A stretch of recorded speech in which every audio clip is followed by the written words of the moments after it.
Creepypastas are a series of images, videos, and text meant to frighten the reader. Here are 5 of those. 1999 is about a show which aired in 1999, which had very, very weird episodes, very disturbing, creepy, and here's one of them. It was called Playing with Scissors. It showed Booby, which is a hand, and another hand with a ribbon around its pinky finger, which was supposed to be Booby's girlfriend. Booby was holding scissors and hopping it back and forth while his girlfriend slowly swung around aimlessly. Another hand shot onto the scene.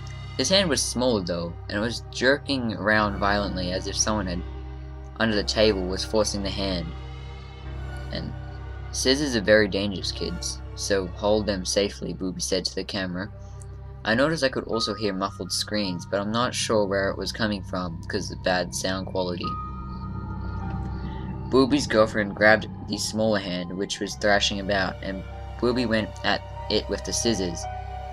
He started with the thumb. He opened the scissors wide and collapsed them onto the thumb.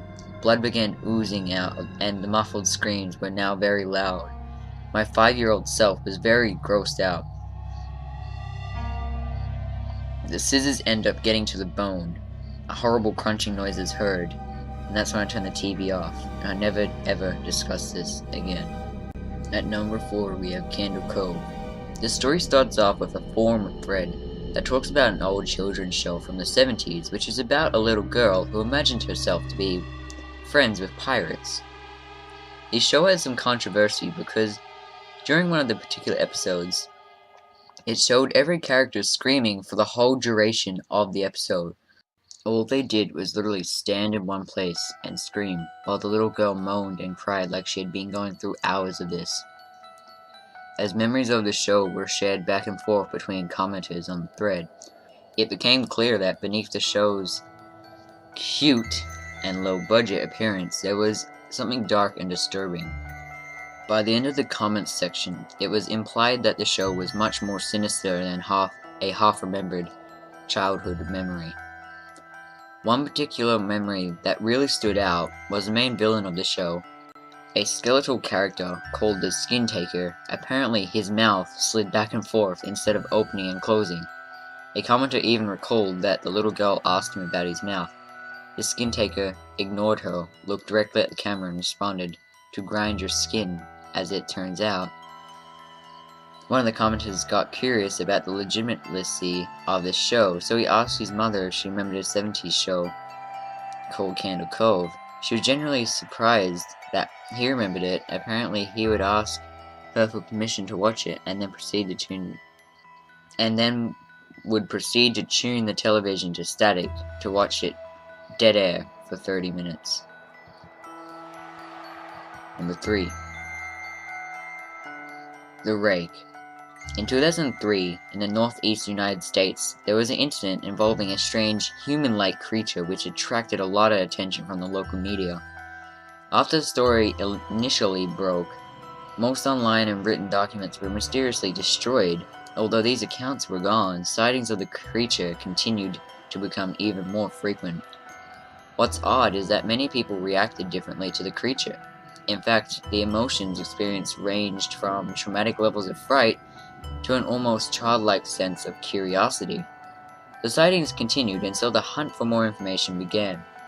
Finally, in 2006, a collaboration of various researchers made a chilling discovery. They had unearthed nearly 24 documents dating from the 12th century back to the present day, all of them describing various sightings of a creature called the Rake.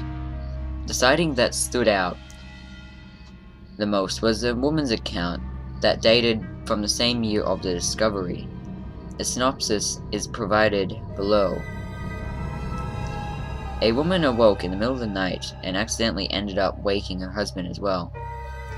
She apologized and her husband turned and looked at her. He gasped immediately, grabbed his wife, fearing for her safety. At the foot of their bed, sitting and facing away from them, was an infamous creature which was described as looking like a big, hairless dog. While the couple's eyes were still adjusting to the dark, the creature sprung up and crouched less than a foot from the husband's face. It stared at him for a while. Then it made a dash for their children's bedroom. The terrified couple immediately ran after it, fearing the worst for their children. But they were too late. They ran straight into their daughter's room, only to find her mutilated and close to death. As her daughter was crying, her final words was, "He is the rake." Then, mysteriously as it had appeared, the rake disappeared, never to be seen again. Number 2. Where the Bad Kids Go. This creepypasta describes a photographer who decided to find out more about an old children's show that he used to watch as a child in wartime Lebanon. From what he remembers, the half-hour show relied on very graphic imagery and scare tactics to keep kids from misbehaving. He believes that the show was an attempt by the media to keep children in check, as the moral of every episode revolved around some strict ideology, such as bad kids stay up late, bad kids steal from the fridge at night, and etc. However, the one thing that the photographer remembered the most was the closing scene of every episode. It was the same every time. The camera would slowly zoom in towards an old rusted iron door. As it got closer, screams could be heard. The closer the camera got to the door, the louder and clearer the screams would get. When the screaming couldn't get any worse, an Arabic text reading "That's where bad kids go" would pop up, and thus signifying the end of episode. Fast forwarding to the present day, somehow the photographer managed to track down the studio where the old TV show was filmed. Although the place looked like it had been abandoned for a long time, the infamous rusted door from his childhood was still there. He then discovered that beyond the door lay a small room which was covered in traces of blood, feces, and bones. What scared him the most was a caged microphone which hung from the middle of the room. Last but not least, Jeff the Killer. Jeff was a little boy who moved to a new home. The day he moved in, he was invited to his neighbor's birthday party. So he decided to take his brother Lou along with him. When Jeff and his brother were waiting at a bus stop, 3 teenagers attacked him. Jeff successfully defeated his attackers and left them on the street with broken wrists and knife wounds. After the ordeal, Jeff soon realized that he actually enjoyed inflicting pain on others. It was always a feeling he had had inside him, and it only seemed to get stronger when he was provoked or angered. On a night soon after that, Jeff's mother awakened by someone crying in the bathroom. When she entered, she had found Jeff carving a permanent smile into his cheeks. He had also managed to cut out his eyelids so that he could never go to sleep. Seeing that her son had gone insane, his mother ran from the room to wake up her husband. She stopped cold when she saw Jeff standing in the doorway, a knife clutched in his hand. He said, "Mommy, you lied," was the last thing they ever heard.